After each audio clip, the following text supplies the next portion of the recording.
Então tá, amigos. Vamos para a última parte, então, do nosso seminário. Espero que vocês tenham gostado. Acho que até o coffee foi providencial, né? Porque quem vem depois do Pedro é meio difícil, né? O nível de comparação lá, né, fica bastante difícil. Mas o Sandro é um cara bacana, gosto bastante dele como pessoa. Não faz mal para ninguém. Calma, eu nem cheguei lá. É um colega meu, né, do mestrado, vai ser um dos professores aqui do MBA, tem bastante experiência de mercado e agora com essa cobertura de neurociência ficou melhor ainda, né? Então, o Sandro vai falar um pouquinho sobre neuronegociação, depois a gente vai abrir para perguntas e sorteio, né, estou até aqui com, deixa eu mostrar para vocês aqui, olha só. Estou até aqui com os vouchers. Olha só. Não é só figurativo, tem código, que é só usar, vai entrar lá no site e já cai na hora o preço do negócio. Aproveitar e mostrar para vocês, isso aqui é uma das ferramentas, tá, do Neurocoaching. Isso aqui é o Mindset Profile, então um cartãozinho para acompanhar onde existem as palavras preferidas de cada perfil e como é que a gente descobre o perfil das pessoas em 15 segundos, o que ajuda totalmente a direcionar como é que a gente fala com elas, né? Então, isso é uma das ferramentas que a gente tem dentro do Neurocoaching.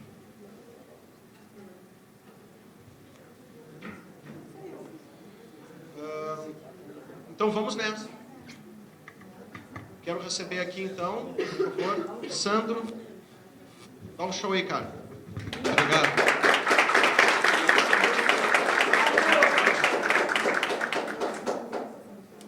Sempre o mais difícil fica para mim, sempre assim. Logo na minha vez, eu tenho que palestrar depois do Pedro Camargo. Sacanagem. Ainda bem que eu estou ganhando mais por isso. Sou da área comercial, né? O cara tem que negociar. Eu tenho que contar algumas histórias, assim, para vocês entenderem como é que eu fui caindo nessa esteira, assim, de estudar sobre o cérebro. Isso também tem a ver com esse slide aqui. Nessa época, eu tinha, nos anos 90, em 99, até 2001, mais ou menos, eu trabalhava numa multinacional e eu fui transferido. Trabalhei na Dana Albarus, Dana Corporation, trabalhava nas áreas de engenharia, trabalhava com engenharia de produto. Eu trabalhei um ano em Barcelona, só que lá me mandaram para um trabalho técnico e eu tinha que falar em espanhol. Tinha um cara que coordenava meu trabalho, que ele era de Lyon, da França, e mal falava espanhol, e eu morei num pueblo catalão. Então os caras falavam catalã.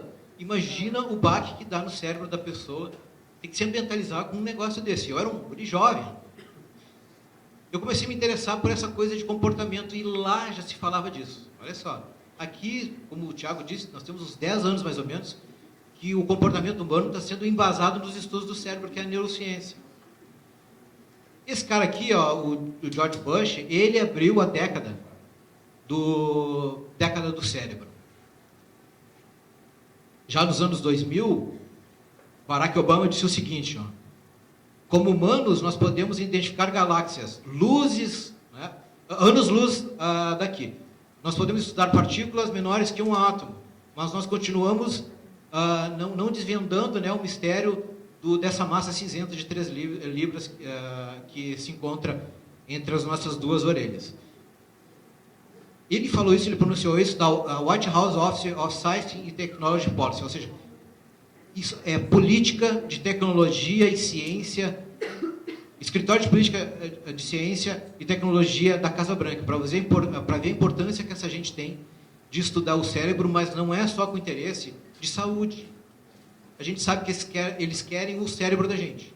Todo dia alguém luta pelo nosso cérebro, tá?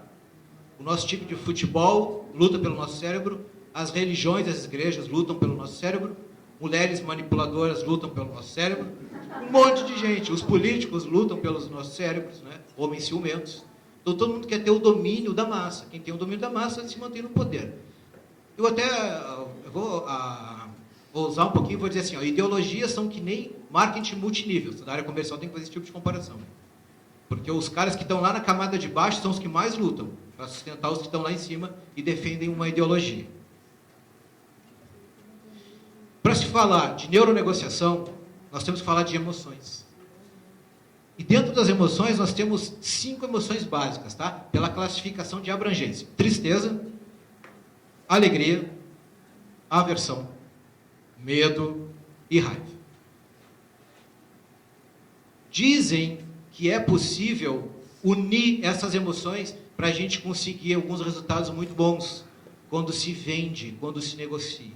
Porém, a neurociência diz que o cérebro é dicotômico, tá? Ou a gente está com raiva, ou a gente está feliz. Não tem esse negócio de mistura. Por exemplo, tem gente que diz assim, ó, psicólogos antigos dizem, a pessoa está melancólica, porque ela está com 2 sentimentos. Ela está com o sentimento de alegria e tristeza junto. Está melancólica. Não. Ou ela está uma coisa, ou está outra. Um amor da vida da gente pega um avião e vai embora. Eu ando sofrendo esse tipo de coisa. Tá? E vai embora. Eu namoro uma guria que mora em Salvador há 2 anos já. Então, ela vai embora. Aí os 2 choram de alegria, melancolia, mentira, tristeza. Aquilo é tristeza pura. Tá? Vamos lá. Se a gente enxergar dentro do cérebro, numa forma infográfica, uma emoção, um estado de alegria. O amarelo aqui está identificando a alegria. Digamos que, de acordo com o nosso sentimento, ele vai aumentando a intensidade e a gente vai experimentando outras emoções. Quando eu falo em 5 sentimentos, 5 emoções, parece uma coisa muito rasa, mas a alegria se transforma nisso. Prazeres sensoriais, uma boa música, coisa parecida, nós estamos num estado de alegria. Regozijo, compaixão, diversão. Ali parece chá de fralda, né? Nome alemão. Alívio, orgulho, fiero, maravilha, excitação e êxtase. Esses dias eu vivi uma situação interessante, né? Até eu fui depois criticado, porque nessa coisa toda do Inter não ganha mais nada, eu sou colorado. E o Grêmio ganha tudo. E o pessoal em grupo de WhatsApp mandando o tempo todo achacando os colorados, né? No ambiente comercial. E isso aí causa um monte de frustração. E deixa o clima horrível. Futebol não une, futebol separa. Porque é aquela coisa, que nem ideologia. As pessoas seguem algo, que se identificam por alguma coisa, que elas não nasceram com isso, porque elas simplesmente se tornaram aderentes àquele tipo de futebol por algo que em algum momento causou uma emoção enorme, elevou a dopamina, encheu o núcleo accumbens, que é uma parte do cérebro que fica dentro do mesencéfalo, e aquilo marcou tanto e o cara, pum, sou gremista. E aí ele está passando num momento bom, ele está pisoteando os colorados, né? E eu falei para eles, quando, num estado de alegria, nós chegamos no êxtase, o neocórtex apaga totalmente. E aí, a gente não raciocina mais. A gente tripudia em cima das pessoas. Prazeres sensoriais, explicando alguns. Nós vamos ter que pular isso aqui, tá? Porque é muita coisa. Olha só que interessante aqui, ó. Schadenfreude. Prazeres dos infortúnios de uma outra pessoa. Sim. Quem não é preparado, não estuda comportamento humano, diz, eu não sou assim. As pessoas sentem isso. Nós vivemos em ambiente de competição, as pessoas sentem isso. Fiero, 8. Descreve o prazer sentido quando você encontrou com um desafio que se estendia às suas capacidades. Então, dentro do estado de alegria, nós temos várias outras emoções. Por que isso está dentro de negociação? Porque, pessoal, não depende só do estado emocional que a gente vai se deparar quando vai falar com alguém. A gente tem que saber causar gatilhos nas pessoas para alterar as emoções delas e chegar num ponto em que elas achem que nós somos do bando, isso é antropologia, e crie certos hormônios, aí já é genética, tipo citocina ou dopamina, e a gente faça alguém assinar um contrato. E isso tem que ter um enorme conhecimento para passar por cima de um monte de gente no mercado. Aqui eu não estou falando de vendedor, aqui eu estou falando de negociador, não é tirador de pedido. É gente que sabe, entende de emoção e trabalha com elas. Só que tem uma coisa, aqueles são estados emocionais. Mas quando a gente está com alegria, o que a gente pode agir? De que forma que a gente pode agir? A gente pode agir no estado de alegria, eu estou alegre. Eu posso declarar, engajar, regozijar, tolerar, manter, saborear, buscar mais e retirar. O que é declarar? É vocalmente expressar aos outros, estou feliz. Engajar, desejo de conexão e compromisso com outros, para compartilhar os sentimentos de prazer. Olha só, uma das últimas notícias neurocientíficas, se descobriu agora que quando a gente está no estado de estresse violento, cobrança, pressão, quem trabalha em área comercial tem que cumprir metas, é uma desgraça, é uma vida difícil. É uma área que dá retorno muito mais rápido, mas é uma área que exige demais do ser humano, né? Se descobriu que quando a gente está com estresse muito alto, o cortisol sobe, e o cortisol sobe, chega num ponto que quando ele está muito acima, o organismo, para a gente não se matar, ele descarga ocitocina. E aí quando a gente chega frustrado, quem é casado, quem tem alguém, chega frustrado em casa, dá vontade de abraçar aquela pessoa e contar o que está acontecendo. Então isso é uma forma natural da gente não viver em solidão. Solidão é uma coisa terrível, tá? Uma das coisas que mais mata é a solidão. Só que, como que a gente pode fazer para que essa pessoa sinta alegria no momento que a gente está numa reunião de negócio? Tem alguns gatilhos. Tem os gatilhos inatos e os gatilhos culturais. Olha só, o que são gatilhos inatos? Vocês já ouviram falar aqui de gene. Os genes são aqueles gatilhos que a gente lembra a pessoa e ela nasceu com aquilo. Ela nasceu com as necessidades. Esses gatilhos estão lá. E o outro são os memes. O que é o meme? O time de futebol que eu escolhi. Né? Aquele cara que eu simpatizo, que alguém disse que ele era bom para alguém, e ele é do meio político, coisa parecida. Isso é um meme. Meme é tudo aquilo que... O meme é a menor partícula de informação. Assim como o gene, certo? A menor partícula de informação, ela passa de cabeça para cabeça e muda as nossas ideias. Que é o que o Tiago falou aqui. Que até mesmo, quando nós temos aquela convivência com parentes que nos amam, que gostam muito da gente, eles dão alguns conselhos, ficam fixados, né, no nosso inconsciente, e a gente fica protelando as coisas, e daqui a pouco, mesmo sabendo que eles estão errados, a gente acaba não fazendo nunca. Isso é memética. Nenhuma mulher nasceu muçulmana e é obrigada a usar a burca. Se entrevistar uma mulher com 30 anos, ela vai dizer o quê? Na Síria, ou algum outro país, né? Eu cheguei aí para a Malásia e fiquei muito espantado, que é o país onde tem mais muçulmanos no mundo. Eu não esperava encontrar isso. Lá eu vi muita burca. As pessoas lá defendem o uso, né? Mas aí elas não nasceram com essa ideia. Isso é certo? É certo porque ela nasceu lá. Ela pode ter, no caso do meme, os memes que a gente foi criando, e agora culturalmente nós somos daquela forma, ela vai ter outros gatilhos. Mas dentro dos gatilhos inatos, alguns que a gente podia dizer, interação social. A gente fazendo com que uma pessoa se sinta interagindo conosco. Receber carinho. Todo mundo que recebe carinho sente alegria. Deparar-se com um dia de sol. O cara acorda de manhã, um dia de sol bonito. Todo mundo sente isso bem. Expectativa de ganho. Aqui a gente está falando de dopamina, que é um outro neurotransmissor, né? Então, inclusive, isso aqui, a dopamina em excesso, ela vai causar vício. Chocolate é um caso. Sexo é outro. Tudo que é demais. Muita dopamina. Cada vez a gente precisa de dopamina, dopamina, dopamina. Tem horas que a gente vai procurar em drogas, outras coisas, álcool. Mas elas estão no gene, que passa... Não precisa ser culturalmente, já está dentro da gente. Olha só que interessante, ó, gatilhos culturais. O cheiro do sushi é uma coisa que me chama atenção. Mas só me chamou atenção depois que alguém disse, é bom, é bom, é bom. E aquela coisa crua me causava repugna. Só que eu fui indo aos poucos, e mudei meu comportamento. E, olha só, a minha biologia mudou e comecei a aceitar esse cheiro.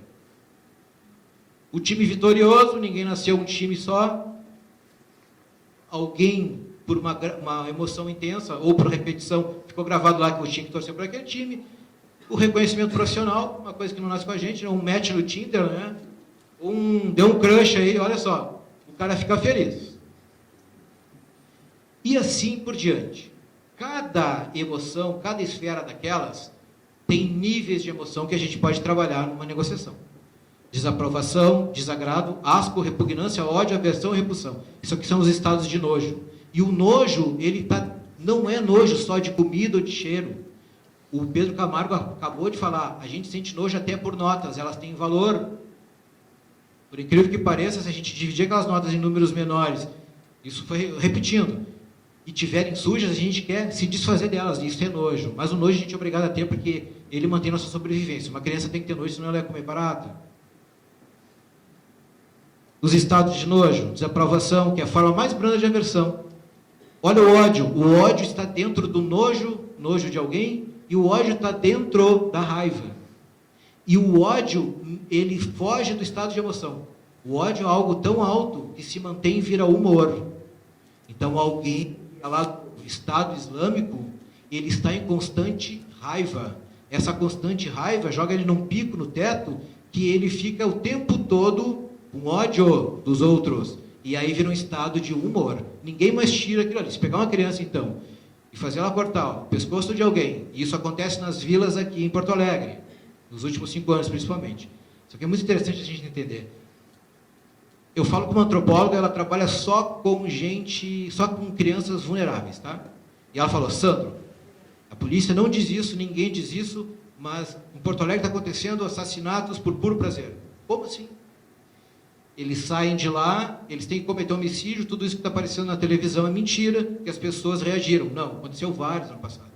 A gente sabe, aconteceram vários.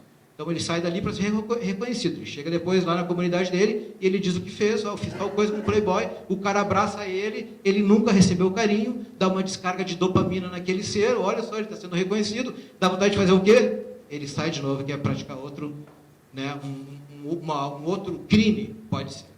Aquela mente ali, para desvirtuar, é muito difícil, porque são cargas hormonais de recompensa. Por isso que a gente tem que ver muito com quem a gente anda e as coisas que a gente busca prazer. O último é o desgosto intenso focado em uma pessoa, tá? Que é a repulsão. As ações de nojo é evitar, desumanizar, vomitar, até vomitar, e retirar. A gente pode passar aqui, porque isso já foi entendido. Então, os gatilhos. A gente pode trazer gatilhos de higiene, são aquelas coisas biológicas que a gente vai fazer com que uma pessoa venha negociar conosco e a gente venha colher um sim. E os gatilhos culturais. A gente tem que saber com quem vai negociar. Tem que entender aquela pessoa.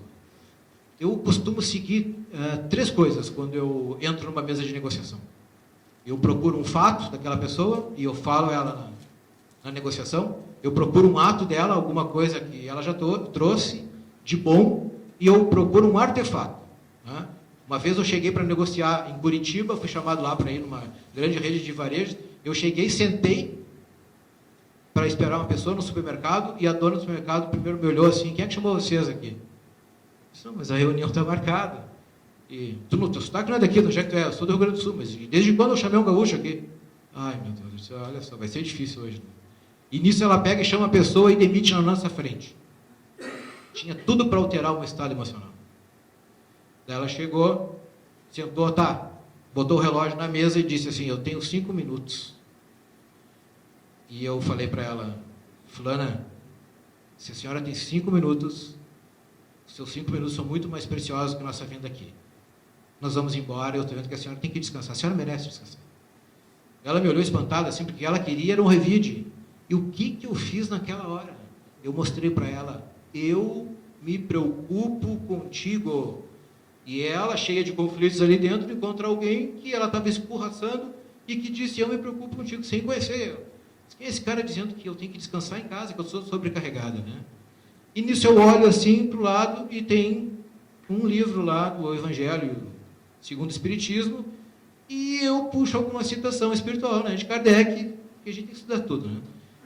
E ela me olha e diz assim: estranho, precisava ler isso, sabe que eu já li isso? Tu caiu na hora certa. Eu fechei um contrato de 60 mil reais, mano. Eu comecei a falar com ela, depois ela soltou o cabelo, ela estava brava, fez assim, e há 7 anos atrás, pessoal, eu era muito mais bonito, viu? Aí até compensava. Mas vocês viram o que é a gente conseguir converter uma situação que é muito difícil naquele momento. A gente não pode mostrar que a gente está vibrando igual aquela pessoa. A gente tem que vibrar diferente. Ela procura alguma coisa completamente diferente daquilo que ela está sofrendo. Se a gente vibrar da mesma forma, é o conflito direto. São 2 carneiros dando cabeçada. O que é VAD? A psicologia diz que uma emoção não é negativa nem positiva. Por isso que lá o positivo está negativo e o negativo está positivo. Por quê? Porque raiva nos tira do nosso ponto de conforto. A gente precisa de um pouco de raiva. Só que é aquela coisa, Raiva demais vira ódio, se transforma em humor. Certo? E raiva demais dá cortisol. E daqui a pouco eu chego no cortisol. Então, valência positiva ou negativa. Por que é positivo, uma emoção positiva ou negativa? Tem psicólogos aqui? Psicólogos? Nenhum? Nenhum psicólogo? Uma valência negativa é tudo aquilo que afasta. É uma emoção que afasta um do outro. Valência positiva é aquilo que atrai.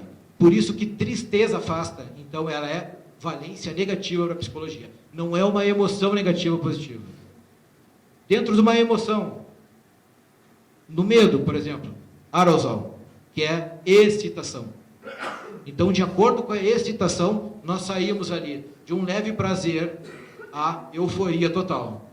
Quanto mais tiver excitado uma pessoa, aquele estado emocional dela começa a subir. Se a gente começar a discutir uma mesa de negociação, aquela pessoa já começou a discutir porque ela está num estado de valência negativa, e a gente discute, o que vai acontecer? Esse negócio está perdido. E a dominância? Uma emoção é formada pela valência positiva ou negativa, pela excitação daquela emoção e pela dominância. O que é a dominância? É a condição que aquela emoção tem em cima da gente. Medo tem dominância alta, porque a gente não consegue dominar. Vamos ver uma aqui que tem uma dominância baixa. Admiração. A gente de uma hora para outra deixa de admirar alguém. Tá? Ok? Emoções básicas. Eu trouxe aqui um monte de japa, porque já são tudo igual mesmo, para mostrar que mesmo sendo igual, nós podemos olhar para essas emoções aqui e ver que elas são diferentes. Todas elas carregam, de acordo com o nosso cérebro, expressões e usam os mesmos nervos da face. Ali alegria, aqui a surpresa, aqui medo, aqui o que é? Nojo. Aqui. Vocês viram uma coisa? No nojo, a gente fecha as narinas para não enxergar, a boca também. A gente cerra os olhos, enxergando pouco. E na raiva, a gente cerra os olhos, mas nós abrimos o orbicular aqui, para enxergar mais. Ok? E aí nós temos as microexpressões faciais. Alguém já viu Lie to Me? Isso aqui é muito interessante. John Navarro é o melhor de todos, tá? O Paul Ekman é um dos caras também que conhece muito sobre microexpressões faciais, elas funcionam mesmo. O nosso cérebro, como foi dito, ele não muda, ele manda os mesmos estímulos para o rosto e todas as pessoas vão agir da mesma forma. Tendo no espanto, na tristeza, na alegria, as áreas do rosto que vão reagir são as mesmas. Então, isso é fácil da gente ler quando a gente estuda um pouco. Nós não temos tempo para isso. Olha aqui, ó. Os músculos, aqui passando para as máquinas reconhecerem expressões faciais. Se chega nesse ponto, estudando os músculos, aí a tecnologia precisa, né, da medicina, da medicina precisa da biologia para chegar aqui e traçar os pontos. E as máquinas estão fazendo isso. Né? A assertividade e reconhecimento de expressões faciais por humanos é de aproximadamente 87%.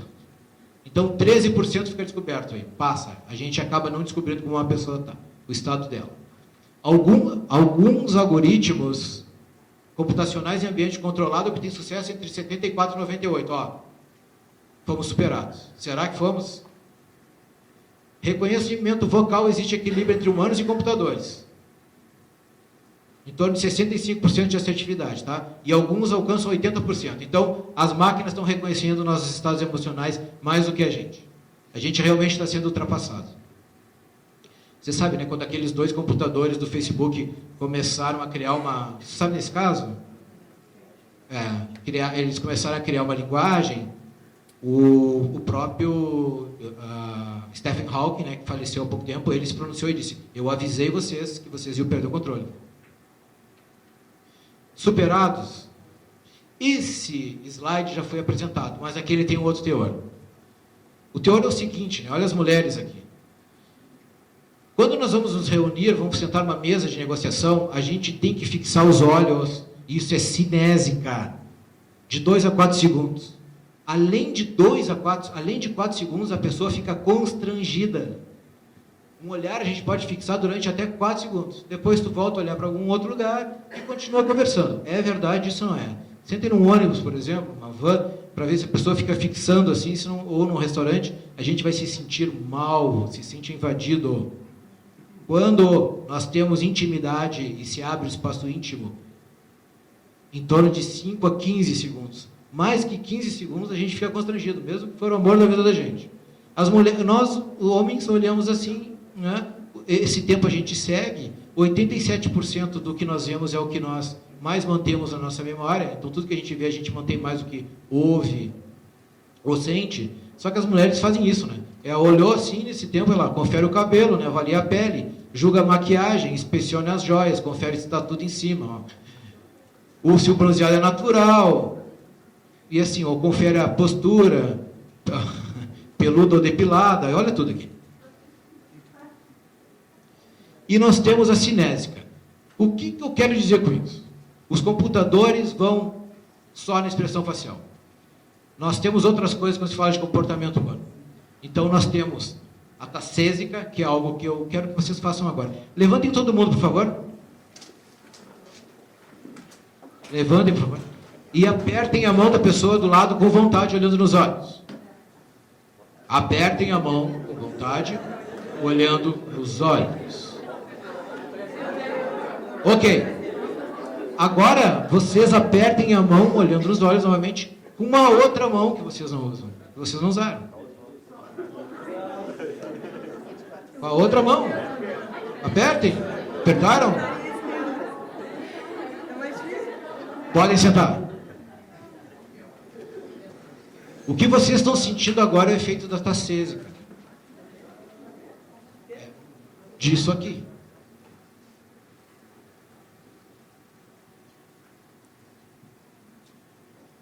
É o espaço temporal. Esses caras estudam isso, né? Embaixadores, grandes diplomatas, esses caras sabem fazer isso. Sabem se aproximar, sabem o tom de voz, sabem como apertar uma mão, e eu causei um desconforto em vocês. O cérebro segue padrões. Quando vocês apertaram a mão, que é de costume, tudo bem, olhar a pessoa e tudo. Vocês estão sentindo agora só a mão que vocês não costumam apertar.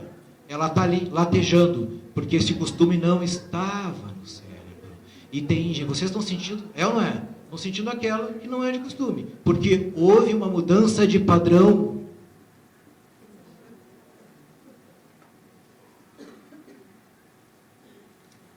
Gestos.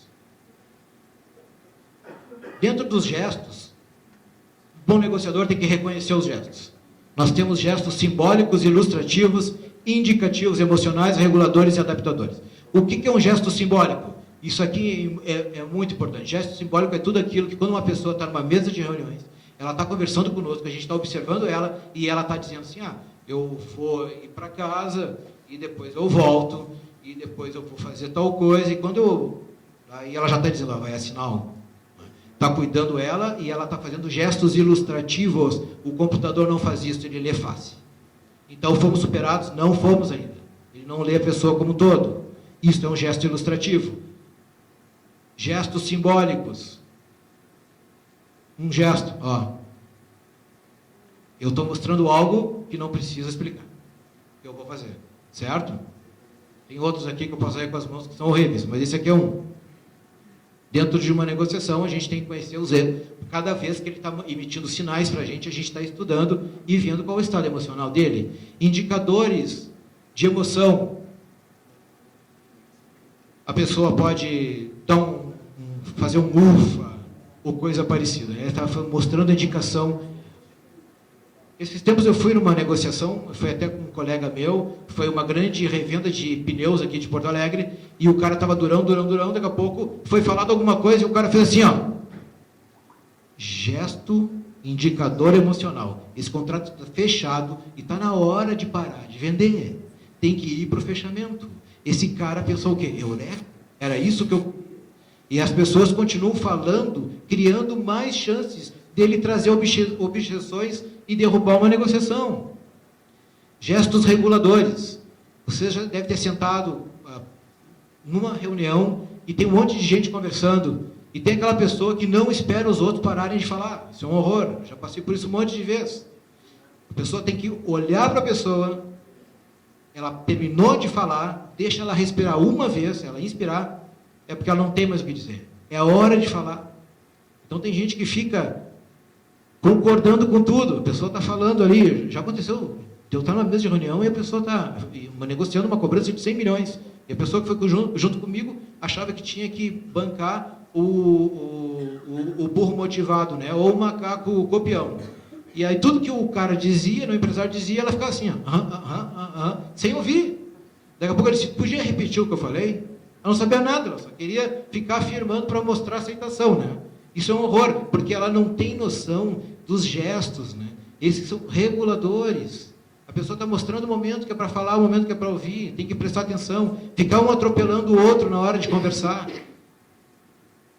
Quando a gente se relaciona também, isso acontece direto. As pessoas não esperam o outro terminar, ficam um falando em cima do outro. Não dá tempo do cérebro processar. E adaptadores são gestos do tipo, tocou o celular de alguém, aí todo mundo bota a mão no bolso. São gestos que o corpo acabou se adaptando a isso. Né? Paralinguagem. Voz.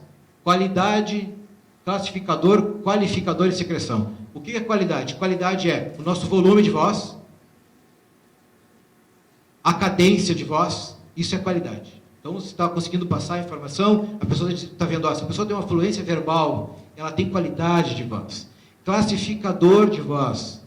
Classificador de voz é aquilo que não chega a ser voz, que é um suspiro, né? Podem indicar alguma coisa que está vindo da voz da gente. Qualificador são melhorias de voz. Numa negociação se pode, inclusive, esticar uma palavra para a gente ativar zonas da área da infância da pessoa que estão no hipocampo dela. Né? O hipocampo onde fica a memória da gente. Então, quando a gente fala com alguém, e na hora de fechamento isso é muito interessante, quando está falando com alguém, você pode posicionar de tal forma e estender a última palavra. Né? Do tipo, como se fala com uma criança mesmo. Aquilo ali traz memórias no cara, por mais durão que ele seja, da época que ele recebia carinho, se é que ele recebia carinho, né? Às vezes não, né? Mas ele acaba achando aquilo, se sentindo num ambiente familiar. E a secreção de voz é a pior coisa que existe. Aquelas pessoas que ficam e o pior de tudo, tem pessoas que têm vícios de linguagem, tipo, eu sei, onde eu trabalho, existe agora, em função da bemética, todo mundo no mesmo lugar, ouvindo alguém dizendo na verdade, e todo mundo diz na verdade. Aí tu vê as pessoas atendendo o telefone, falando com uma empresa, e ela, a cada vírgula, substitui e coloca o na verdade na frente. Esse vício de linguagem, ele é de pessoas que não têm vocabulário. Esses caras, né, que vão cantar rap, essa coisa toda, quando eles dizem aí, ele está substituindo a falta de vocabulário, certo? Então, esses vícios de linguagem, a gente tem que limpar eles, se desintoxicar desse negócio. Ficar repetindo palavra o tempo todo se torna uma secreção vocal. Ela não tem significado nenhum. Aquilo é jogado no ar só para tomar conta do tempo dos outros. Paralinguagem, ainda dentro da paralinguagem. Vocês viram que isso aqui é paralinguagem, certo? Paralinguagem. Esse cara aqui, que é um ícone, né? Ele diz o quê? Eu quis dizer muitas coisas, mas nunca encontrei palavras certas. Pô, o Renato Russo não encontrou palavras certas. Esse cara era um cara muito bem educado. Tinha um vocabulário imenso, um baita de um letrista, compositor, músico, e é o espaço linguístico. Quando nós vamos conversar com alguém, e se leva alguém que é despreparado, nós vamos ter um baita de um problema de espaço linguístico. Pessoas que falam línguas diferentes em função da cultura diferente. E eu nem estou falando cultura de lugares diferentes, culturas daqui. Eu vi uma pessoa ser promovida logo, e ela foi jantar com o pessoal da empresa, chegou lá, ela olhou, alguém ofereceu uma comida para ela e disse assim, tinha um nojo disso aí. Poxa vida, olha só o que ela fez. Ela está dizendo que tem nojo de comer aquilo que a pessoa está com o maior prazer comendo na frente dela. O que vai acontecer? Ela vai emitir uma situação de nojo para o outro. Os dois vão acabar se enojando. Espaço linguístico. Espaço temporal é o toque. Então, muitos circuitos elétricos passam na nossa pele, ter contato com as pessoas é interessante, porém a gente tem que respeitar isso aqui. Prossêmica. O antropólogo Edward Hall, em 1963, falou sobre prossêmica e até hoje nada se mexeu. Muita gente, porque vocês sabem, né? Se vocês abrirem hoje as redes sociais, toda hora um diz que a carne e o ovo faz mal. Aí vem outros pesquisadores 15 dias e dizem que faz bem. Mas outros fazem mal. Agora está uma onda assim de um quebrar o conceito do outro. Ninguém consegue quebrar esse conceito aqui. Se nós observarmos as relações, quando elas são íntimas entre casais, entre pessoas que vivem muito próximo, ela fica dentro dos 15 e 45 centímetros. Então, quando a gente invade esse território de 15 e 45 centímetros, chega perto assim, causa um desconforto. Quando alguém, se vocês chegarem a fazer o MBA, que eu acho que vocês vão fazer, vocês vão sentir isso e vão entender o que aconteceu na testa dela. Qual é o teu nome? A Eneli ficou com rosélias, porque a pressão aumentou, foi para o cérebro, luta ou fuga, ela está completamente vermelha aqui, nem olha para lá. Eu invadi o espaço íntimo, eu não tenho isso. Ela tinha que me dar essa liberdade. E tem gente que já chega numa reunião beijando, abraçando, aquilo faz mal. Né? A Prossêmica estuda isso. Tem estudos sensacionais de pessoas em restaurante. Eu não tenho todo esse tempo para mostrar isso aqui. Os caras colocam uma câmera e mostram uma pessoa comendo num cantinho, chega alguém e senta próximo do lado. Daí ela se encolhe toda. Ela se encolhe todinha. Aí a pessoa abre um pouco os braços, daí ela puxa o pé. Daí o cara olha para ela, abaixa a cabeça. Depois a gente pergunta para a pessoa, isso aqui é um estudo. Quando eu me sentei, tu te afastou, depois tu virou o olhar, depois tu puxou o braço, depois tu te encolheu. E as pessoas dizem o quê? O cérebro mente, né? O cérebro não mente, a pessoa mente. Não, isso não aconteceu. Daí mostram a filmagem e mostram exatamente como ela fez.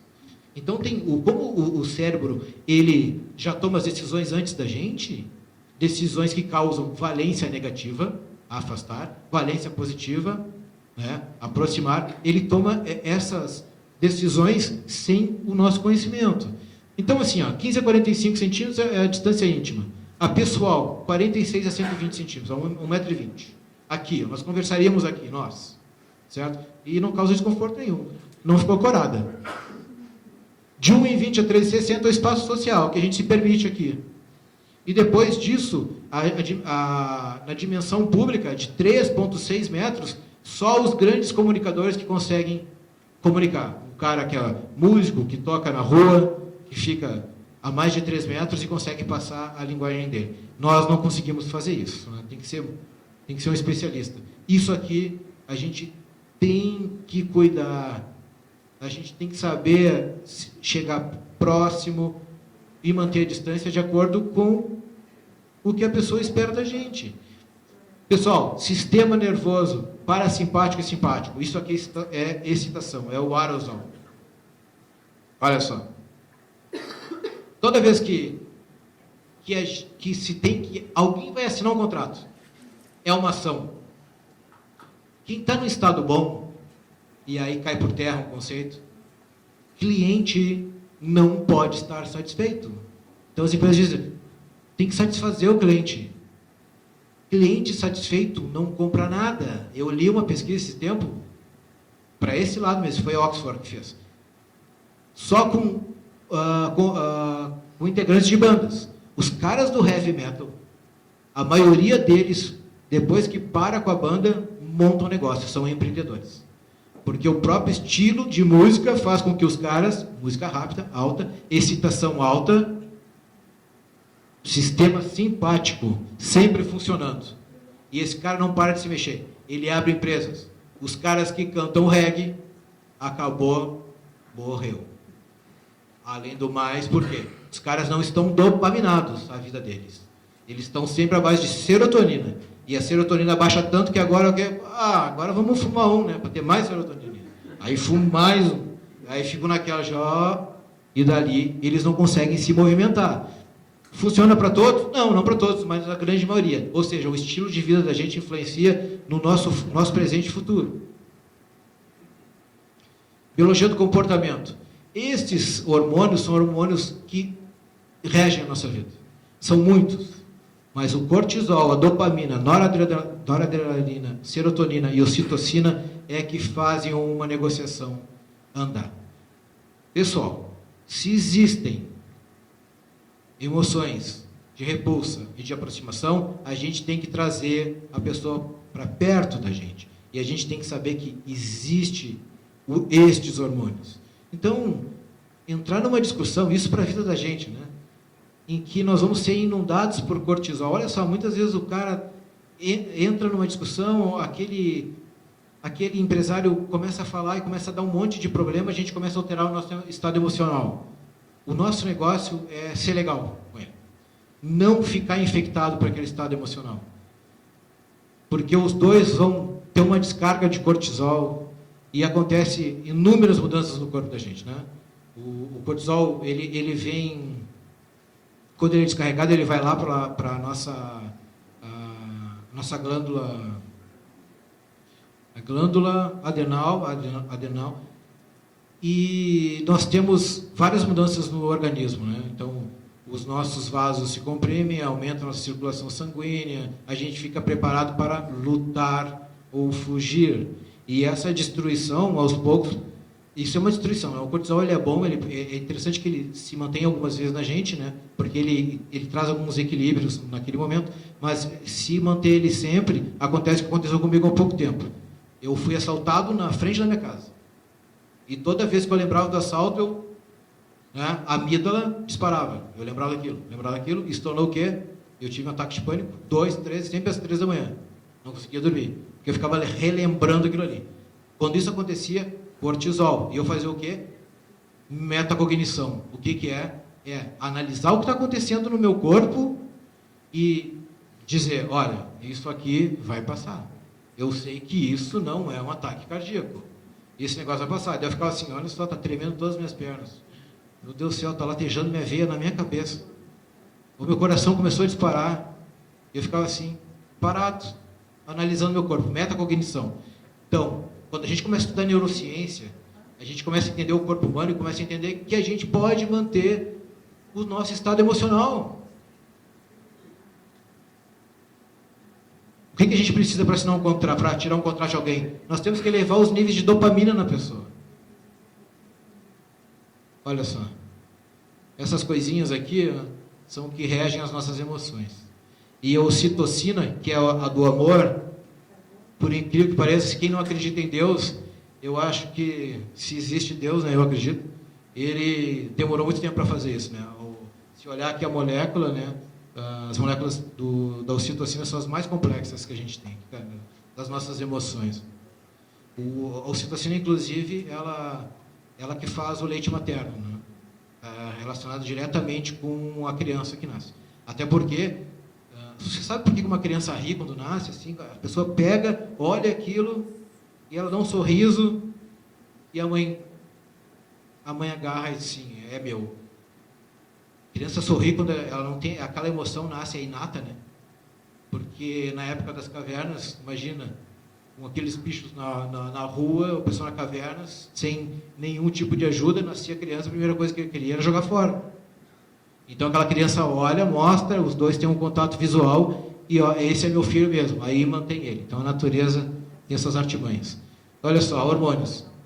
Aqui, neurotransmissores, depressão. Dopamina baixa e serotonina baixa, causa depressão. Amor, dopamina alta, serotonina alta e ocitocina alta. Quando termina a paixão é dopamina, viu? Dura em torno de 18 meses, aí 2 anos. Depois termina isso, se não tiver ocitocina, acaba tudo. Felicidade, serotonina. Estar feliz. Quem está feliz não consome, não compra. A pessoa não pode estar feliz o tempo todo. Numa negociação. A gente quer algo dele. E ele tem que ficar insatisfeito.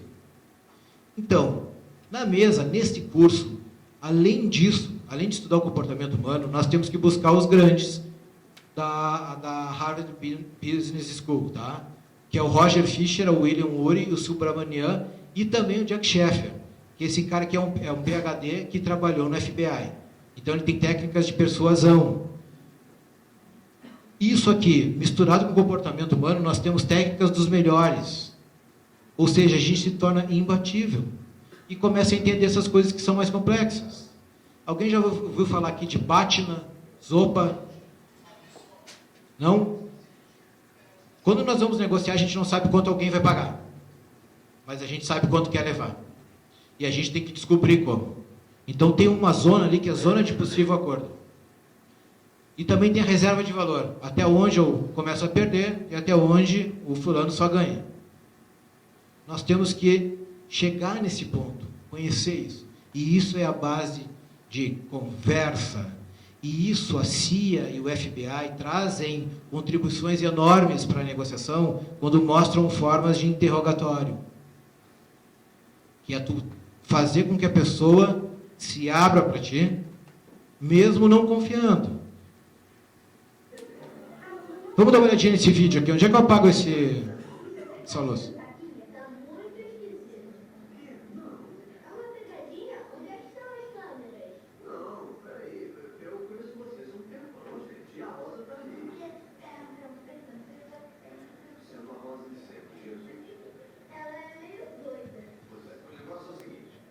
Vocês querem ou não querem ser meus filhos de mentirinha por uma tarde?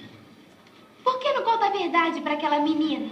Você sabe? A mamãe conta tudinho pra gente, menino da aliança. O quê? Gente, tipo assim, sei lá, mil coisas, sabe? Não é nada desse jeito. A mãe de vocês imitou ela de um jeito muito esquisito. E dizer a verdade é fora de questão nesse momento. Olha só, eu pensei que você fosse se amarrar e fazer papel de atriz, menina. Se é pra fazer um papel, a gente quer ganhar. É, exatamente. E você vai ganhar muita experiência. Eu quero dinheiro de verdade. Tá bem. Quanto é que você quer? $600 por dia. Além das horas extras se trabalhar mais de 8 horas. Eu faço meu cabelo e maquiagem. E eu quero que pague um intensivo de teatro de 6 semanas que minha mãe não pode pagar. $50 por dia e 2 semanas de aula de teatro numa ACM perto de você. $500 e 4 semanas de aula de teatro. $300 e 3 semanas de aula. Aceito. Eu teria aceitado os $500. E eu faria pela experiência. Michael, sua vez. Diz aí. Eu quero que você me leve pro Havaí pra eu poder nadar com os golfinhos. Você cismou com isso, que coisa chata, hein? Nós não vamos ao Havaí. Mais alguma coisa? Procura outro menino, então.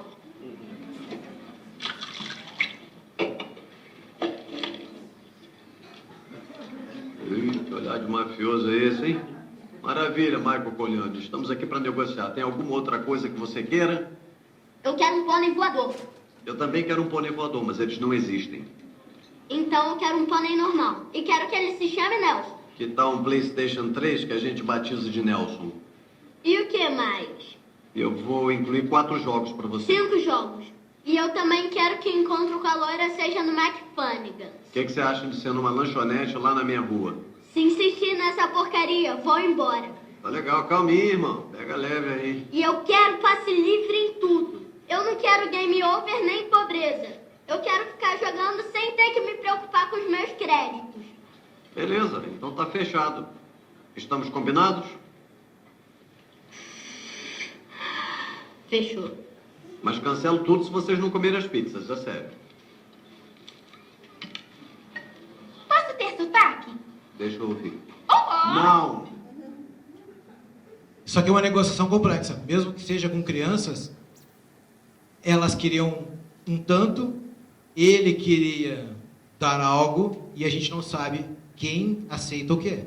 Então, na hora de formação de preços, quem entende, quem começa a entender tassésica, cinésica, expressões faciais, hormônios, começa a entender para onde a pessoa está indo. E é a hora de fazer ancoragens, que é o que ele faz. Ele faz uma ancoragem, ele joga um número, por exemplo. Vou dar um exemplo. Nós temos algo para vender que a gente quer vender por 120, mas até 100 a gente está ganhando. Então, a minha reserva de valor é 100, certo?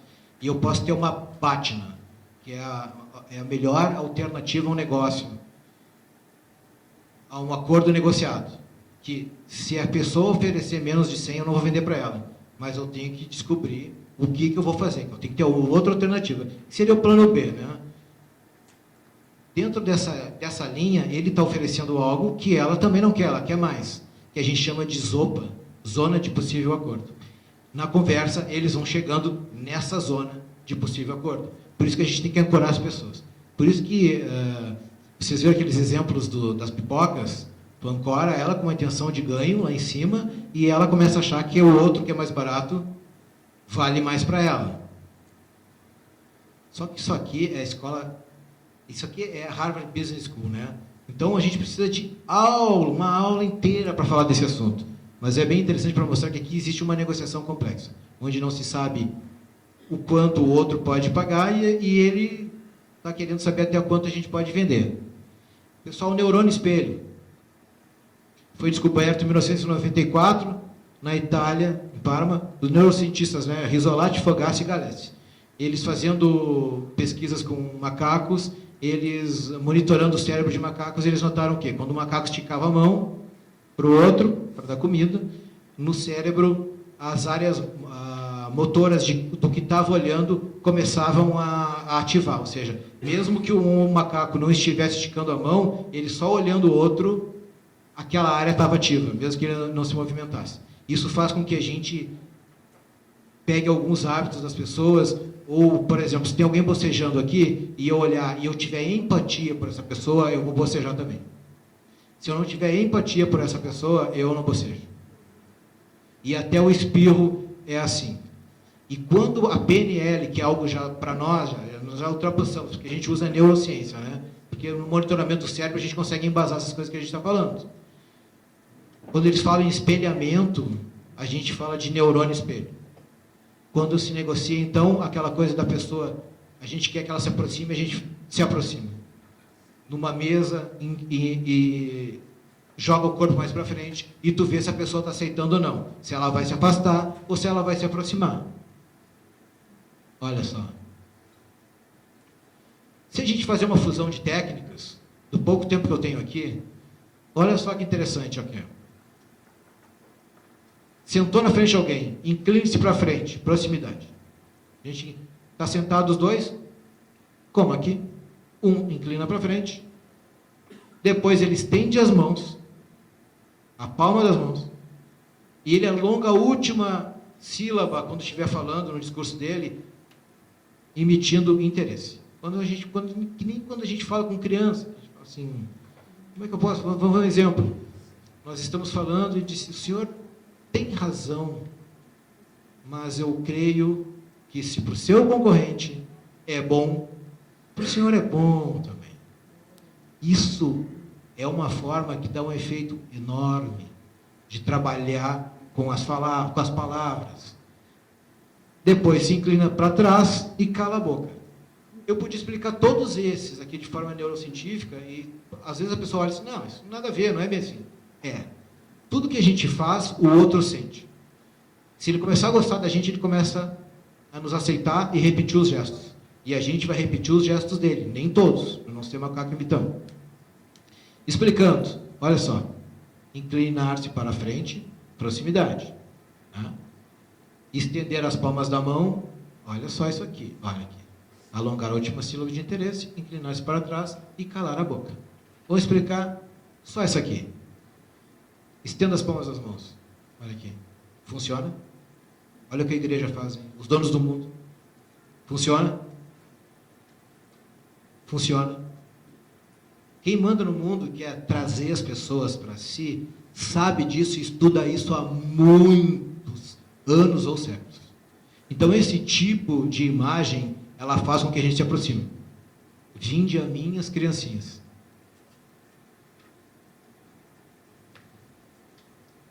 Agora, pessoal, se a gente começa a unir essas coisas todas, monta um gráfico e chama isso aqui de Emotional Status Graph, gráfico do status emocional, e joga isso aqui, ó. Sistema nervoso simpático, sistema nervoso parasimpático. Aqui, ó.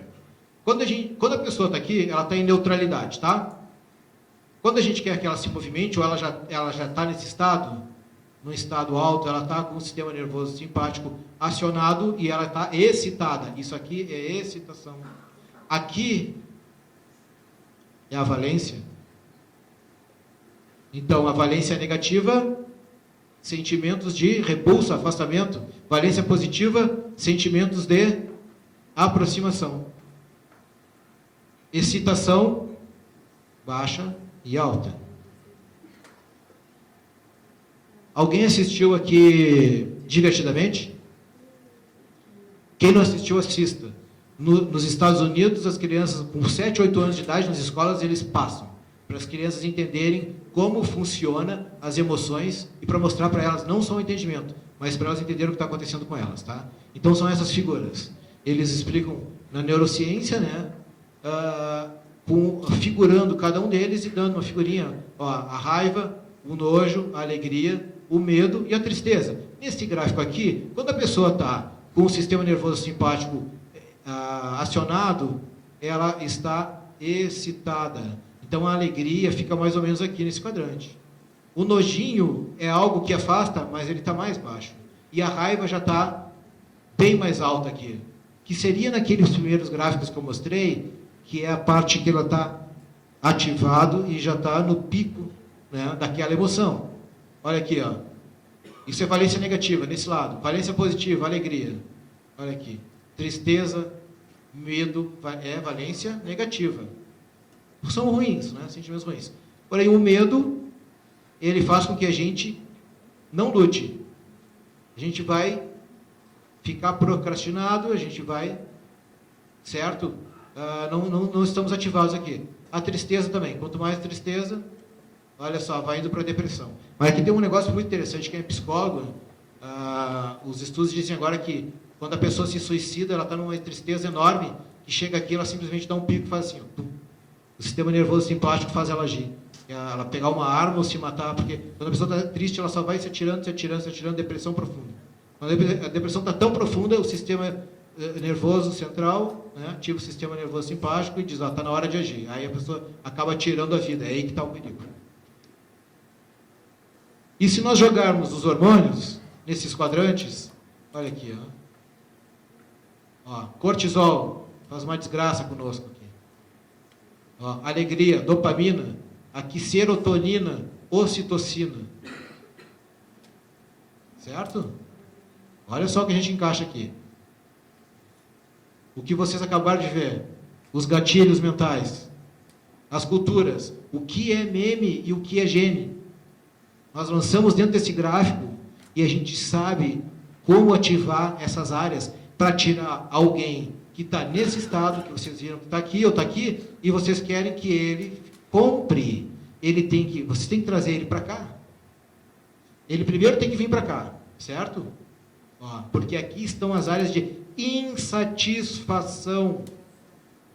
Aqui está satisfação plena. Quem está satisfeito não faz nada. Quem está satisfeito não muda de emprego, não muda de namorado, não faz nada, não muda de carro, não compra nada. Satisfeito, serotonina. Vamos ouvir um reggae aí. Ó, aqui começa a ir para a área de insatisfação. Aqui ele tem uma necessidade e aqui ele busca a recompensa. Dopamina, recompensa. Então tem que saber trabalhar aqui dentro para... E isso, você sabe, né? O Facebook colocou essas carinhas porque ele monitora o estado emocional de todo mundo. Cada vez que vocês vão lá e clicam numa carinha daquela lá, ele está dizendo, esse fulano aqui é um fulano raivoso. Olha, esse cara aqui está dessa forma. E vende isso para as empresas. E as empresas sabem como se comunicar contigo. Porque a gente compra só de forma emocional. Certo? Então, tu tem que mapear o estado emocional. Mistura tudo. Mistura a escola de negociação de Harvard, que vocês viram, aquele filme foi baseado nessa negociação. Pega técnicas aqui, tassésica, cinésica, prosêmica, o que o computador não consegue ver. Que são os nossos gestos, estudar a proximidade, estudar a forma de olhar, certo? Os nossos gestos. Mistura tudo isso e a pessoa se torna uma negociadora. Quem domina nesse negócio vira um monstro. Uma vez eu ouvi um negócio que eu não gostei bastante. Uma pessoa me disse assim, Sandro, tu controla os teus relacionamentos. Eu não gostei nada disso, parecia uma pessoa ruim. Mas é que, com a metacognição, tu começa a estudar o que acontece contigo, dentro de ti mesmo. E tu vê que aquilo ali tudo é perfeitamente automanipulável. Tu mesmo pode alterar aquilo, ou mudar a tua vida. Tem gente que interfere, a gente vibra de uma forma diferente, que nos leva a estados emocionais horríveis. Isso no trabalho, e isso até em mesas de negociação. Já teve gente que, como eu disse, aquela mulher que chegou e fechou um contrato de 60 mil, tudo que o interesse que ela tinha era me menosprezar. E eu trouxe ela. Mas eu usei o quê? Antropologia. Para alterar o estado biológico dela. Alterar as emoções. Busca disso tudo. Tem que ler. As 3 mentes do neuromarketing. Ó. Olha o cara aqui, saiu há pouco daqui. Ó, Pedro Camargo aqui. Lindstrom. Daniel Kahneman. Esse é legal, lavagem cerebral. Meme Machine, fábrica de memes. A gente consegue alterar a vida das pessoas. Botando coisas na cabeça delas. As pessoas alteram culturas inteiras. Ó, esses 2 aqui, ó, é negociação pura, mesa de negociação. Chegando ao sim, vírus da mente. Esse aqui é ótimo. Só que é estratégias para chegar para grandes leilões e negociações complexas. Sabe que a gente viu uma negociação complexa, mesmo que tinha sido crianças, aquela negociação extremamente complexa. O que eles estavam pedindo para onde eles chegaram. E esse aqui é muito bom. O que deu aqui?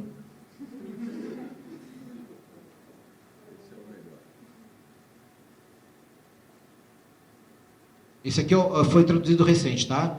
Opa. Que é o manual de persuasão do FBI. Ali se fala... alguém está vendo aí Mind Hunters? Netflix? Assistam. Tem muito diálogo lá. Né? Nos anos 70, final dos anos 70, o FBI começou a resolver os casos, os piores crimes, padronizando o estado emocional. Esse cara matou assim, aí vamos estudar a mente dele. Aí quando aconteciam outros, o cara na cidade que tem a mente parecida com aquele cara ali, é aquele fulano lá. Eles investigavam aquele cara porque eles estavam padronizando, olha, o FBI colocando comportamento humano, e isso é verdadeiro. E esse livro conta muito sobre isso.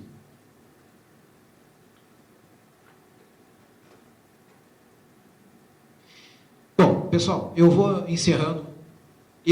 O conteúdo é maçante, a gente tem que sentar em mesas de negociação. É diferente, quando a gente fala de negociação, é olho no olho. Mesmo assim, a gente está chegando no nosso objetivo. Esse cara aqui, ó, é um norueguês, Magnus Carlsen. Né? Ele é o cara mais jovem campeão de xadrez. Isso aqui é uma notícia aqui nos anos 80 e 90 para ver como o mundo mudou. Né? Isso aqui aparecia na Globo, o Fantástico ia mostrar a vida desse cara. E ele não apareceu. Por quê? Porque hoje ninguém mais se interessa nisso. Esse tipo de inteligência ela não funciona mais. Ou a gente começa a estudar emoções, comportamento humano, antropologia, biologia, psicologia, neurociência, ou a gente vai para a vala comum. Olha só, hoje o mundo se interessa por isso. Esse cara aqui é Matthew Ricard, né? Ele é o homem mais feliz do mundo. Ele simplesmente é cientista, engenheiro, biomolecular. A mãe e o pai são franceses, a mãe é uma artista, o pai é um cientista. Ele foi lá para o Nepal, conheceu o Dalai Lama, e ele começou a fazer experimentos. Ele viu que as pessoas tinham níveis lá, né, de ondas gama mais alto que todo mundo. E ondas gama, quando o nível está muito alto, a gente está em estado de felicidade plena. Quando nós falamos ali da raiva, que chega em ódio, vira humor, que a gente fica só vibrando em raiva, vira ódio, na felicidade existe o que a gente chama de elevação. E esses caras conseguem um estado de elevação. Nada perturba mais eles. Aliás, eles podem dormir até no gelo, eles não sentem frio. Esse cara hoje, pela quantidade de ondas gama que ele mantém, ele é o cara mais feliz do mundo. É isso hoje que se estuda nas pessoas. Esse é o recado que eu estou dando, porque eu acho que a gente tem que fazer, não só espalhar o que sabe, mas tentar modificar as pessoas. Né? Minha frase, quanto mais nos reconhecemos como máquina, mais humanos nos tornamos. Essa história dos relacionamentos da nossa vida, no trabalho, dizer, não, eu sou assim mesmo. Um fulano só funciona chute. Isso o cara escuta nas empresas. A gente tem que se conhecer como máquina para ser cada vez mais humano, certo? Pessoal, eu finalizo dizendo que eu desejo êxito para vocês, na vida de vocês.